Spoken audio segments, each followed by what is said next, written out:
Ladies and jumpers and jivers, yes, we have got, in fact, a really astonishingly nice BB King Lucille by Epiphone. So let's have a listen to it and I shall talk you around it.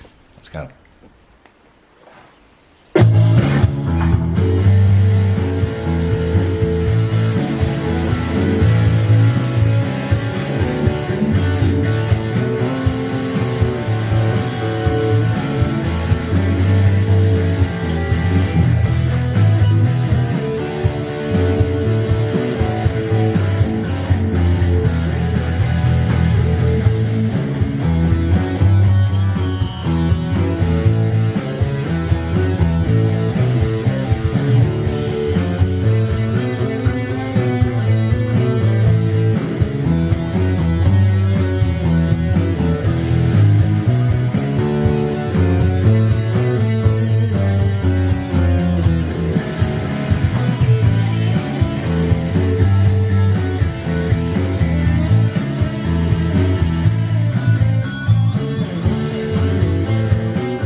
Pickup time, and we will start with the distorted or noisy version on the bridge.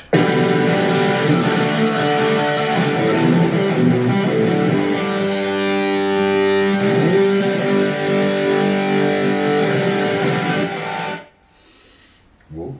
And into the centre.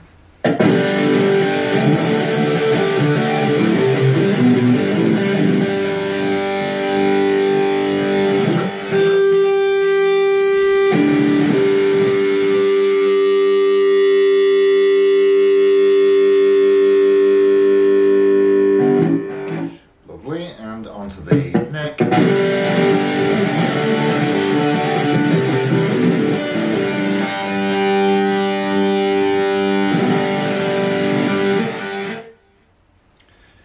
Truly awesome.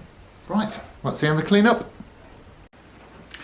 Well, of course, we've got about 1,000 different tonal variations to choose from because we've got a chicken head selector.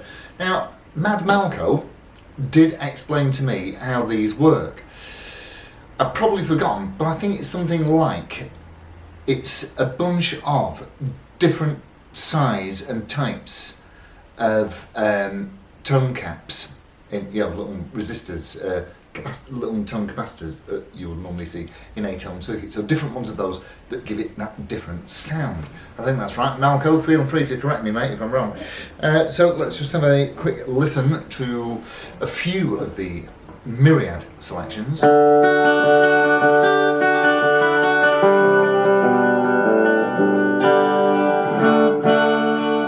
So that was on the bridge pickup on a Veritone selection number 2. Just try number 1, see what happens.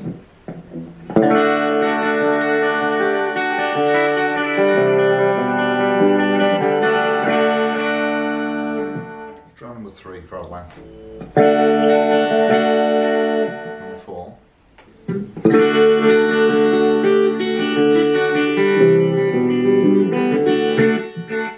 And well, I think there's only 5.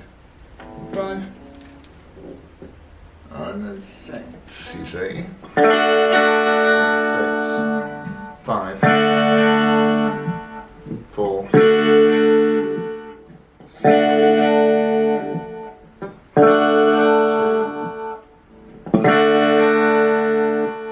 1. I'm guessing one of them might be just a bypass circuit, so it's got nothing. But anyway, onto the centre.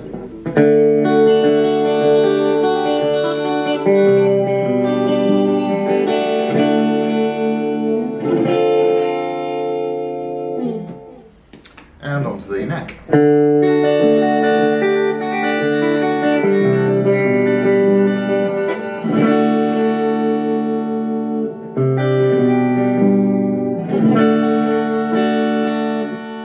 Superb. Right, let's roll around it.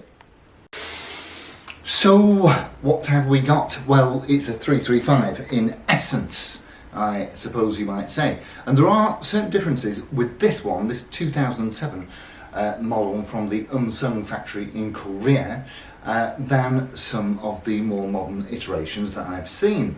But let's have a look from stem to stern. So, of course, first of all, we have got that multiply binding around the headstock, and of course you've got Lucille there, and BB King on the truss rod cover. You've got gold hardware. It's become a bit tarnished over the years, but let's face it, it's 15 years old. What do you expect? Well, I suppose strictly speaking, 16 years old now. Yeah, so very, very beautiful thing. And of course, for a 2007, don't forget, it does have the open book headstock, which Epiphones haven't really been doing until the last couple of years. So, you know, you've got mahogany neck and a maple multiply body on the mahogany bound neck with the custom shop style block. Yeah, I'm not sure whether they're pearl or pearloid, because the specs did change slightly over the years that this has been in production. Now, certainly the modern ones in 2022, or I suppose maybe 2023 as well, have an ebony fretboard. This does not. It has quite clearly a rosewood fretboard, and it really is beautiful to play. It really, really is. And it's also beautiful to look at. But I'll tell you what, just before we go into the body specs, what did occur to me was Tom DeLonge. Now, Tom DeLonge did that Gibson 335 that was called something else, 339 was it? The one with just the single pickup and no F-holes. Can't help think. But he picked up a few styling clues or cues from BB King, the great man himself. And of course, on this faithful recreation, we have no F-holes. The other things about this Epiphone that really do set it apart from the others is that if you have a look at the bridge, yeah, it really is, there must be a massive centre block in there, because it's got the Nashville bushing inserts, and not ABR1 as we know ABR1, so it's got the Nashville bushings, and also it's got the round centre posts rather than the ones with the screw holes. Very, very Gibson. Now, the stock tailpiece really is a work of art. And all the gold hardware is tarnished, but that's what you'd expect after this amount of time.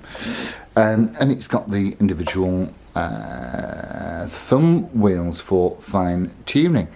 To be honest, not that it really needs them, and I've been bashing the living daylights out of this for days now, and it absolutely refuses to go out of tune.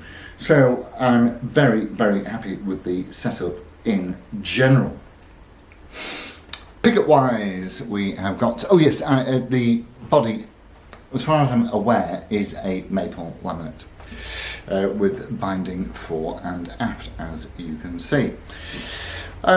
So the pickups are Alnico Classics. There will be some numbers back here about what they're popping out, but never mind the quality, feel the width. No, never mind the output. Listen to the delivery, because let's face it, just like the Okie Kokie, that is what it's all about.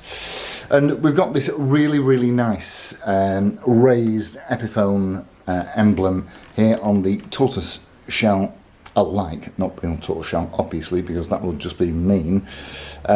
Scratch plate there, 3-position toggle switch, volumes and tones in the usual position, volumes up this way, tones down that way, and you've got a 6-position chicken head switch, as explained earlier when we did the pickups. And the pickups really are brilliant. They're immaculate.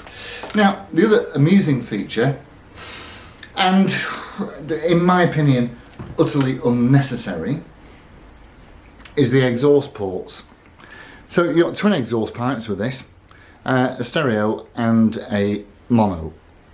So if you use, it seems, if you're using two different amplifiers, I mean, this just sounds horrible.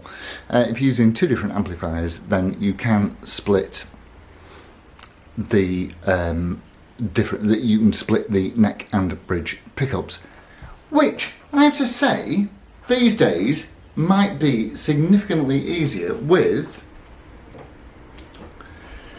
the advent of the accessibility of these little fellas here. I'm going to do a review on these in the near future. I've got 3 pairs of these, and we'll have a look, see what's best and see what they do. Now, obviously, as you know, they're wireless guitar transmitters, but I suppose that if you had 2 pieces of wire coming out, going to separate amps hither and thither, then that would be a real pain in the neck.